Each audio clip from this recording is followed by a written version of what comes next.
Andy Burnham is set to become the next Prime Minister of the United Kingdom this coming Monday onward, but that transition still follows a precise, historically grounded procedure. The path starts, of course, with Keir Starmer, who announced last month that he would resign as government leader after a mutiny within the Labour Party pushed him toward that decision.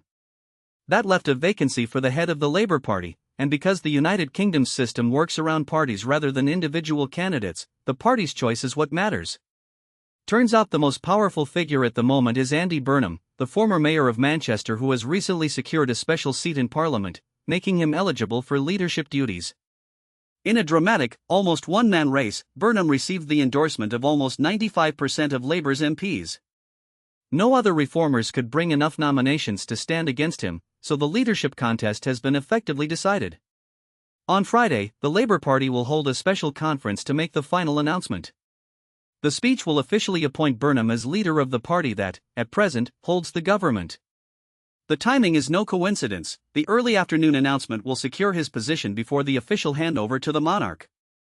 However, on the interesting point of what actually happens next, democracy contracts the familiar pattern that has repeated during the last decade, when Britain's governments have shifted on record 7 times.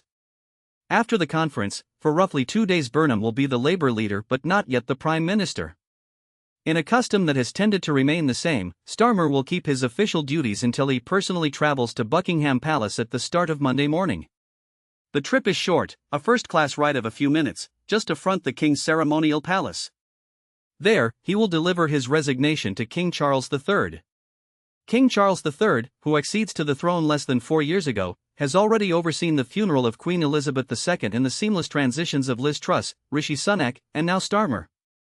He has by now acquired a certain dry-eyed familiarity with the choreography, the brief speech, the formal bow, the official handover of the petrol-driven resignation letter.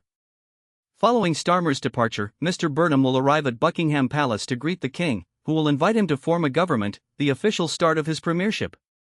That purely ceremonial kissing hands moment will end the transition of power.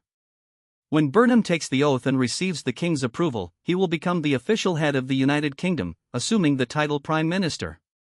He will then appoint a cabinet, formalise his government policy, and in a few days he will appear in the House of Commons. Styra Pavia is expected to see the Member of Parliament pass the confidence of the chamber and officially be sworn in.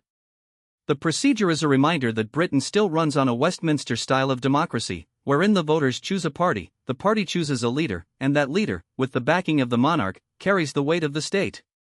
It is a testament to both continuity and to the speed of political change, given the recent rate of leadership flips.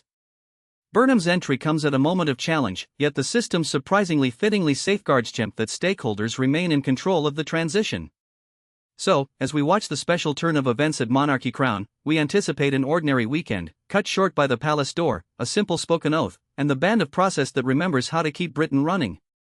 I'm yours, and you've heard the story of how Andy Burnham will become the next head of government. My sign-off for now. See you next time.